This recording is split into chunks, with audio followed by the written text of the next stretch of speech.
Good afternoon, everyone. It's a real pleasure to introduce our first speaker today. As a very special guest, Dr. Schwartz invited. Dr. Boris Tabakoff is a member of the College of Pharmacy in the Department of Pharmacology and was kind enough to come speak to us today. Dr. Tabakoff has an extremely distinguished career. Giving him a proper introduction would take much too long for a half-an-hour talk, but let me give you the highlights. So he actually started out his education in Colorado at Boulder. He got his bachelor's and PhD at Boulder in the 60s, which must have been a blast. I can only imagine that Boulder in the 60s was an interesting place to be. But then went to Chicago for the next 14 years and had a number of academic positions there. Then actually went to the NIH for 6 years and served as the Director of Clinical and Biological Sciences at the National Institutes of Alcohol Abuse and Alcoholism, I should say. He came back to Colorado as the chair of the Department of Pharmacology. Pharmacology. Department. In 1990, and served as the chair there for 13 years before stepping down, and is still a faculty member there. And as you're going to hear, is still been very active in his research career. He has quite an interesting combination of expertise, being both a pharmacologist and a behavioral geneticist. And so with that skill set, he's been able to study the effects of alcohol on both the genetic basis and susceptibilities that are inherent to alcohol abuse and other addictive drugs. He lists over 350 publications and 11,000 citations. To give you some sense of the magnitude of his work, a very long and distinguished set of publications in the course of his career, and as you can imagine, a great deal of NIH support and funding. Dr. Tabakoff, thank you so much for being here today. It's a pleasure to hear from you. Well, thank you for the introduction. Yeah, I really appreciate that. And I must admit the 60s in Boulder were an interesting experience.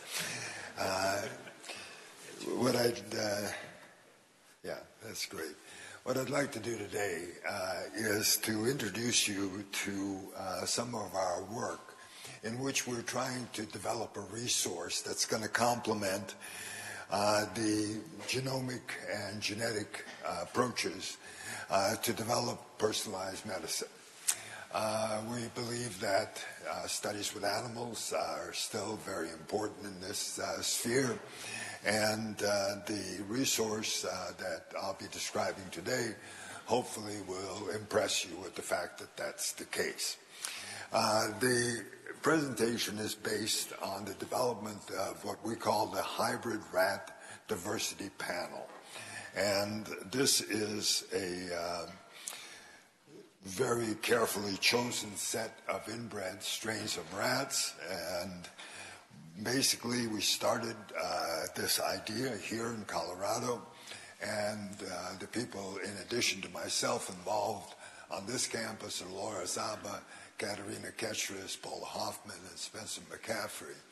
We have a number of other individuals at other institutions that are helping us with this effort, both at the Medical College of Wisconsin with Melinda Dwinell and Mary Shimayama, Rob Williams at the University of Tennessee, and we have a foreign connection with Michael Provanek at the Czech Academy of Sciences.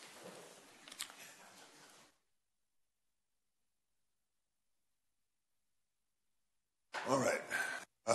Quickly, what I'm going to try to cover today is give you an overview of this panel that we're trying to put together. And I thought I'd give you some sort of a point of reference. Our project is very similar to what has been done recently with humans, what is called the GTEx project with humans. In this particular project, and I'll give you a little bit more background, there have been studies on the transcriptome and genome of about 1,000 individuals, and what they've done is mapped eQTLs, and I'll mention what eQTLs are in a minute. Then I'd like to give you a little bit of a demonstration of our currently available data on rats and the tools we've developed to study complex traits. And the trait that I'd like to illustrate for you is our studies on the metabolic syndrome. The talk will then include some integration with results of animal studies and human studies, and then I'll show you how animals can be used for confirmatory studies of a particular candidate. All right, so the GTEx project basically involved the transcriptome analysis of 52 tissues, as I said, in postmortem tissues from about 1,000 individuals. It involved 150 institutions and involved multiple investigators at those institutions. So you can see that this project was a little bit bigger than ours, but hopefully what we're doing will demonstrate to you that even on a small scale, one can be successful in generating good information. And so the atlas that culminated from the human work established a catalog of how genomic variation influences how genes are turned on and off. Basically, it's a catalog of sites in the genome that control or influence gene expression. And that's what we're doing as well. All right. Do animal models still have a role for precision medicine? Okay, I'm up here telling you, yes. There are other people that substantiate this, more famous than I am. And basically there's a good paper by Lloyd, Robinson, and McRae in Science Translational Medicine that speaks to this fact. But which animal should we choose? Well, we chose the rat. And the reason for choosing the rat was that the rat has been, for many, many years, an excellent model of human physiology and human pathology. And there is, in essence, a large phenotypic information base on the rat that indicates how to use the rat to model human situations.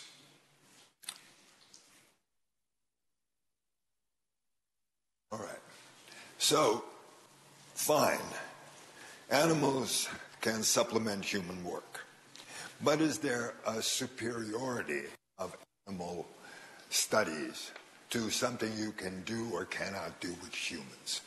One of the most interesting things that's hardly ever mentioned is that you can keep an animal genome stable over many generations by using inbred animals. And this is an important fact because technology is constantly evolving and novel techniques come into play. And if you can maintain that particular genome for periods of time where you can apply new technologies and demonstrate and just collect novel data, new phenotypes, you can have a cumulative approach to studies of an organism that is impossible with individuals such as humans whose genome vary over time. Okay, so this stable genetic background and within inbred strains and variable background across strains. So if we choose different strains, we'll have the variation that we want in the genome, provides the perfect foundation for studying in terms of a cumulative approach, the gene-environment interaction and genetic determinants of particular phenotypes. All right, so what is this panel that we're putting together? The panel is a combination of 2 recombinant inbred panels and 34 classic inbred strains. We call it the Rat Hybrid Diversity Panel. And again, it is a renewable, genetically defined population that can be maintained for long periods of time over generations and generations. And then I outline a number of types of studies that can be done with such a panel. But one of the important things is that we can ascertain heritability of a trait. If we see a transcript being expressed, we can ascertain whether a variation in that expression is genetic or environmental. Right? And I can answer questions on how that's done. But this is a powerful panel. We can map in terms of block size down to 225 kilobases.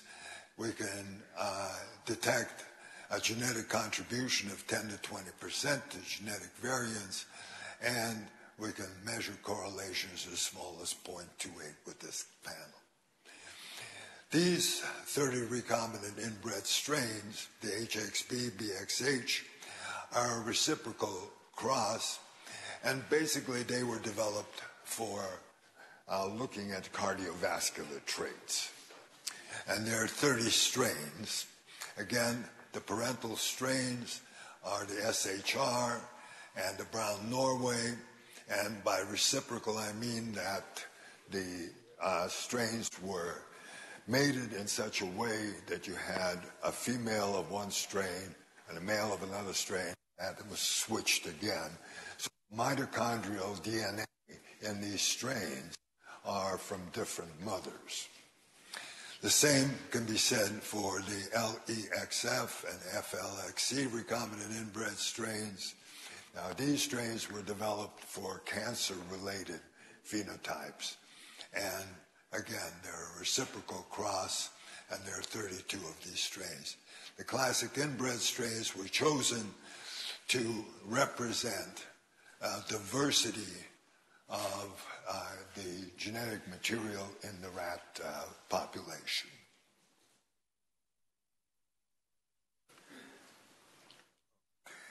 All right, so where are we now? We're not finished with this 96 strain panel, but we've got about 42 strains that we've genotyped with deep sequencing, and we've also done the transcriptomes on these particular animals for brain, liver, heart, and brown fat. And I'll be talking about the brown fat results in this particular presentation.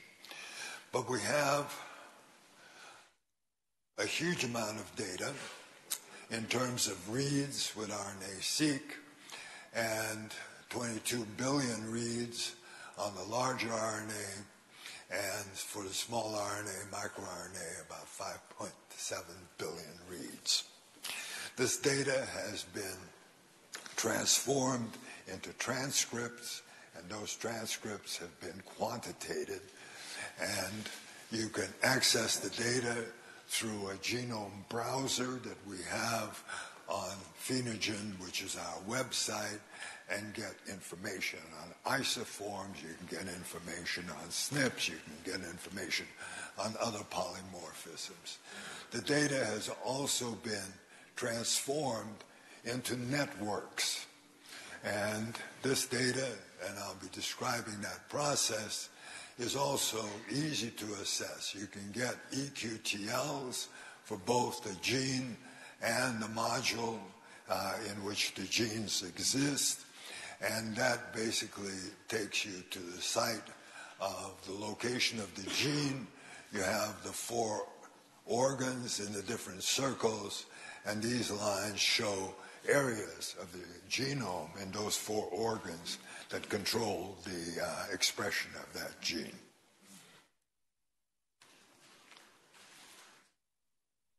All right, so I told you I'd show you how we apply some of this data, and I'm showing you this because you can, in fact, do this yourself. The important thing is you have to have a phenotype. And the rest of the data is on the website that I'm going to be using to demonstrate how you can get the genetic determinants, the network genetic determinants of that data. Metabolic syndrome. Basically, it's an insulin resistance associated condition. There's increased blood pressure, high blood sugar, body fat increases, obesity results, abnormal cholesterol and triglyceride levels, leading to heart disease, stroke, and diabetes. Basically, it's a diabetes-related syndrome. And it's complex. You can see by the number of things that contribute to it.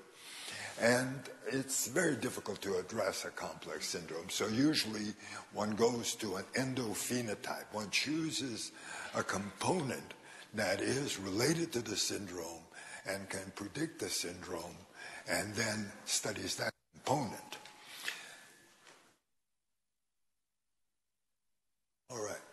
Well, the component that we found optimal to study is a component that's recently been linked to metabolic syndrome.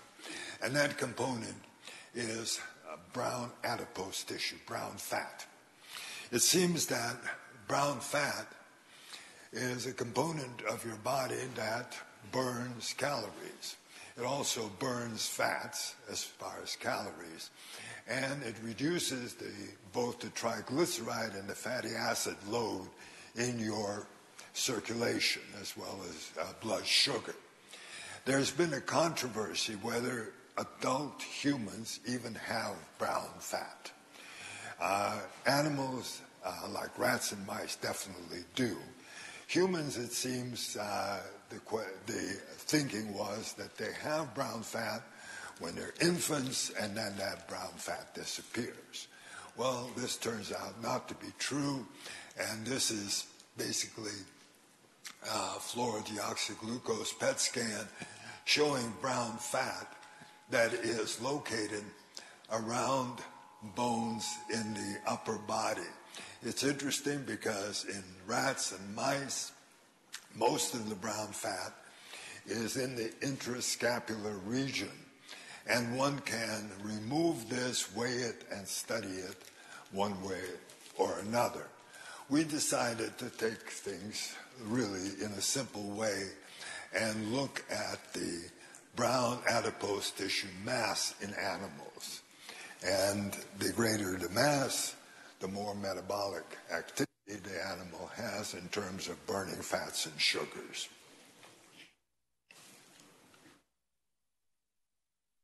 All right. Now, from the other side, what are we doing with the information on the transcriptome? So we can measure brown fat, we can weigh it, we can relate it to the body size of the animal. But on the other side, we decided not to simply look gene by gene in terms of relationships, but organize the genes into co-expression networks. Co-expression networks, basically, the thinking behind it, the premise behind co-expression networks is that genes with similar expression patterns may form complexes, pathways, and so forth that, in fact, are functionally related, all right? So the process for forming these networks is basically to construct a co-expression matrix, which is just a correlation matrix between genes. And these hotspots show where the correlation is significant between genes that are on both axes, and those are called modules. Then once you identify the modules, you can measure the strength of the correlation by Tom plots, and the longer these lines, the more significant is the correlation, and one can take a cutoff, and we take it at about 0.5, that we focus on the most significantly correlated modules. Then we can relate the modules to external information. For instance, for our purposes, we correlate the module eigengene, which is a representation of the module, first principle component. We relate it to the phenotype. Is it correlated? And if it's correlated, it becomes interesting. But then we put another constraint. A QTL is again, an area of the genome that is supposedly controlling a trait that you're measuring, a quantitative trait that you're measuring.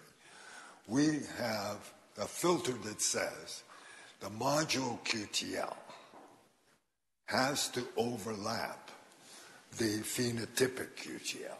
In other words, the module has to be controlled from the same area as the phenotype. And that's a very important filter that we put on. And once we find interesting modules, we look at the genes in those modules.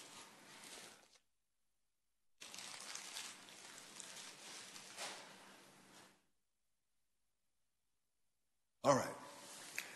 Quickly now, we have RNA transcripts. We've basically taken our reads, converted it to 36-some thousand transcripts, and then these transcripts have been tested for heritability. We're not interested in transcripts that are not heritable. We calculated modules, 1,100 and some modules. We did a correlation analysis of the modules. 70 of the modules correlated with the brown adipose tissue relative mass. And then out of those, we found 35 modules, again, that had the QTL, had QTLs, okay, not overlapping QTLs. And finally, when we can put this data together with our phenotypic data, we found that there are 2 modules out of 1,000 modules that have their QTLs overlapping the QTLs for the phenotype, and they're correlated with the phenotype. Those are the critical things. Okay, quickly, this is the distribution of bat mass across the various strains. Heritability is extremely high. So this is a strongly genetically influenced trait. Okay, and when we do the QTL analysis, basically this is similar to association mapping, linkage disequilibrium mapping, GWAS. But, and those of you that are familiar with the human studies, consider this like a Manhattan plot. But instead of the dots, you have peaks. And for the relative mass phenotype, we have basically closer genome-wide significance on chromosome 4 and another QTL on chromosome 12 with less significant. All right. In terms of our expression data, I told you 2 modules overlapped these QTLs. Interestingly enough, one module, and these names don't mean anything other than allows for identification. But anyway, this corn silk module is basically has a QTL on chromosome 12 overlapping that small peak on chromosome 12. But there's also the coral 4 module that has its peak on chromosome 4 overlapping that near whole genome significance QTL on chromosome 4. All right? And that module is negatively correlated with the phenotype.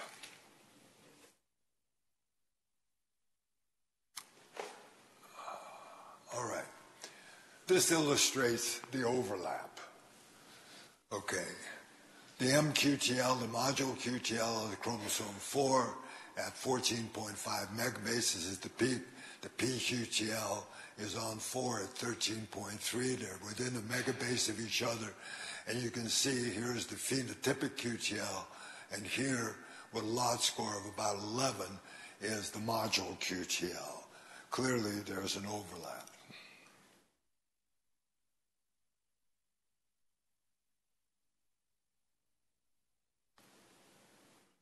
Okay, come on.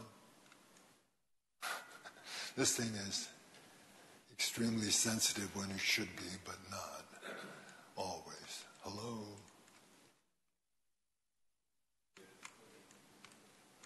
All right, let me move.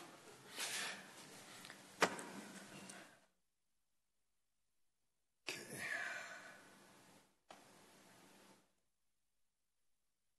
All right, so here's the module. The acronyms for the genes usually don't mean much to people unless they are really familiar with this, but in general there are 7 genes that contribute to this module. This is an illustration of their relationship. SEMA3A is the hub gene. It's the most related gene or the most connected gene in the module, and it's connected, in fact, to all the other members. Red lines mean positive correlations, green lines mean negative correlations. Okay, SEMA3 is a gene that is basically a factor that's released not only by brown fat but by other tissues that controls noradrenergic innervation. It basically stops noradrenergic innervation from entering that particular tissue. CD36 is a transporter for long-chain fatty acids. Very interesting in terms of metabolic syndrome. PMPCB is a gene that is a peptidase. It's in mitochondria, and it activates SIRT3. SIRT3 is a controlling factor of mitochondrial respiration. TMEM is an unknown mitochondrial gene. And then you have a very interesting situation. You have an olfactory receptor in brown fat. And you have a G protein. This particular G protein is related and has been identified in taste buds. And these things seem to indicate that brown fat actually is a sensory organ. That's not so surprising because, again, these same genes have been found in the intestine and seem to have been linked to sensing fat as well as carbohydrates. SNORA3 is a nucleolar enzyme that basically promotes the proper folding of ribosomal RNA, and it seems to be correlated positively with the expression of CD36. Fine. I tried to put this in the context of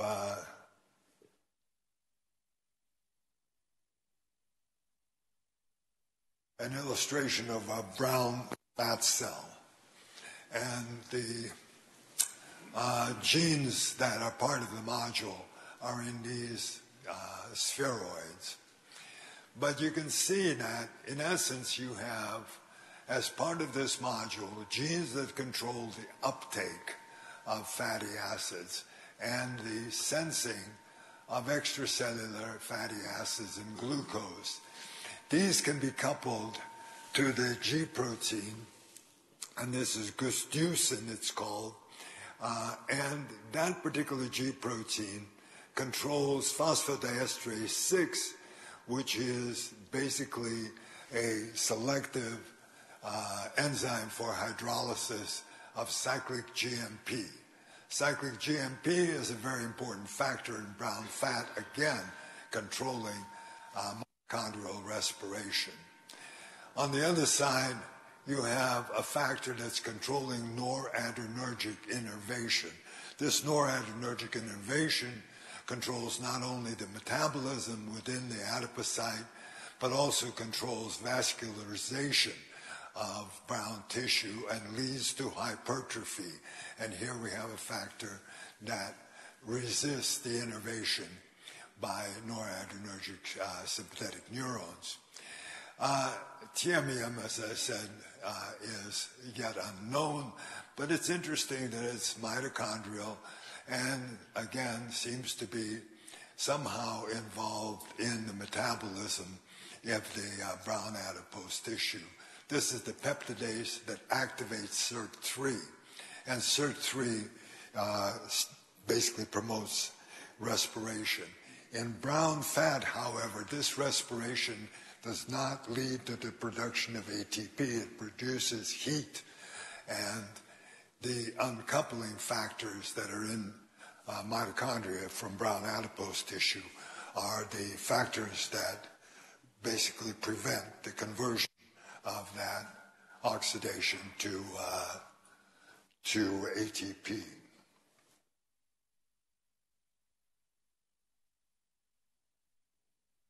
All right, any relationship to humans? Well, there seem to have been a number, not seem to have, there have been a lot of studies on metabolic syndrome in terms of GWAS. And one of the principal findings in these studies has been CD36 seems to be associated with metabolic syndrome. This is not the hub gene of our module, but it is the next most connected gene in our module. And in fact, CD36 has been thought that it might be a good marker for metabolic syndrome. The other gene that has been associated with metabolic syndrome is this GNAT3. I told you this is a G protein that is related to taste, and here's another gene that is part of that module. On the other hand, fine, there are two genes that we found in our module that have been, let's say, confirmed in human GWAS studies, but we gained a greater insight into the relationship of these genes.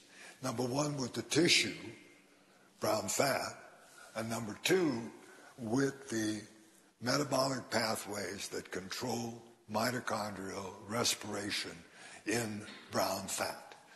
So you produce basically a number of options for yourself to look at other targets, noradrenergic systems, the issues with regards to GNAT, and others that can be targets for medication or treatment purposes.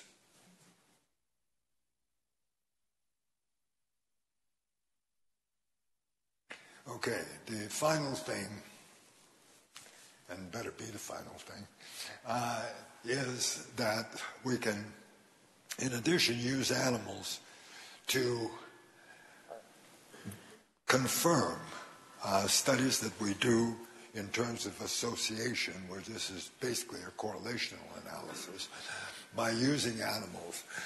In this particular study, we used a congenic strain of animals, where a portion of the genome of one strain was integrated on the background of another strain.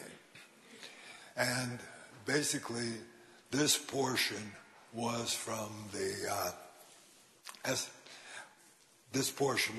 brown Norway rat that was integrated on the SHR background. All right, and I showed you that those two parental strains were very divided in the phenotype, and this is a summary of that. So basically, the SHR has significantly more brown fat than the brown Norway does. When we introduce the brown Norway piece that contains CD36 and SEMA3 onto the SHR background, you get a reduction in brown fat, emulating what you're getting in the strains per se. Now, this is not as much a reduction, but I told you that this was not the only area of the genome that controlled brown fat. This was at least one of them, a major one, and it makes a significant difference when you put one rat's genome into another rat's. So again, this substantiates that at least putting a piece of DNA that contains the CD36 and SEMA3 from one rat into another will change the phenotype. Okay. I'm not going to review this summary, but only say that the data that we're developing and the methods that were developed that people can use on our website can give you a much more deeper understanding.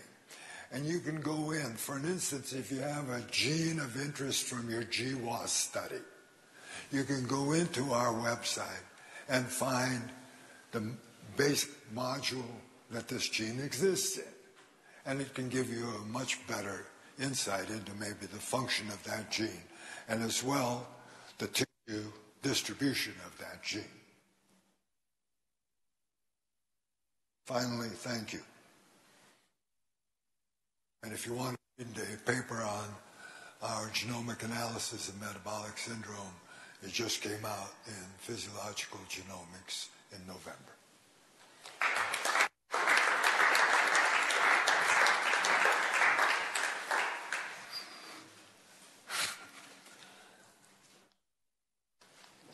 This is an amazing resource.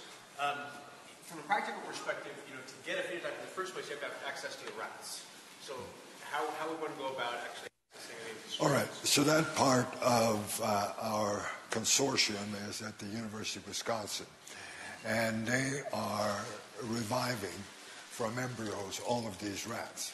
There is a certain number of rat strains now available that you can get subsidized basically at no cost to you because of NIH funding. So you can get the parental strains of all of these, and you can take a look at your phenotype and see if it's worth going after the other strains. So those are available now, Medical College of Wisconsin, but you can go on our website and get that information. What are the other phenotypes that are being... Well, David, of course, we've explored a lot of addiction phenotypes, and we've published a number of papers on those. But cardiovascular phenotypes, heart failure, for an instance, enlargement of the left ventricle, these rats have been very good at demonstrating those phenotypes and indications of genetic contributions. The other anxiety and anxiety-related behaviors are being explored. Depression is now being explored with the swim test. In terms of other physiologic phenotypes, again, with the LXF rats, those have been explored with regards to chemically induced carcinogenesis, and on several levels. Basically, liver cancer has been the most explored of that area. So there are a number of phenotypes that have been already explored, and there is a fair catalog of these phenotypes and their QTLs. But I think there's a great opportunity to take a look, for instance, at lung function and see if that phenotype can be reproduced, and then whether there's a variance across strains, and then you're in perfect position to do a genetic study of that. These rats strains were chosen because of their the development of spontaneous systemic hypertension? One of the parental strains is the SHR, spontaneously hypertensive rat. But the rats have been chosen for their genetics particularly. And so they've been chosen for a diversity of genetic backgrounds so that we have good marker distribution and high mapping quality. So the phenotypes have taken second place. They were chosen genetically. And these phenotypes then are spread, the ones that are most amenable are spread through this panel. Okay. Good, sorry. As usual, sorry.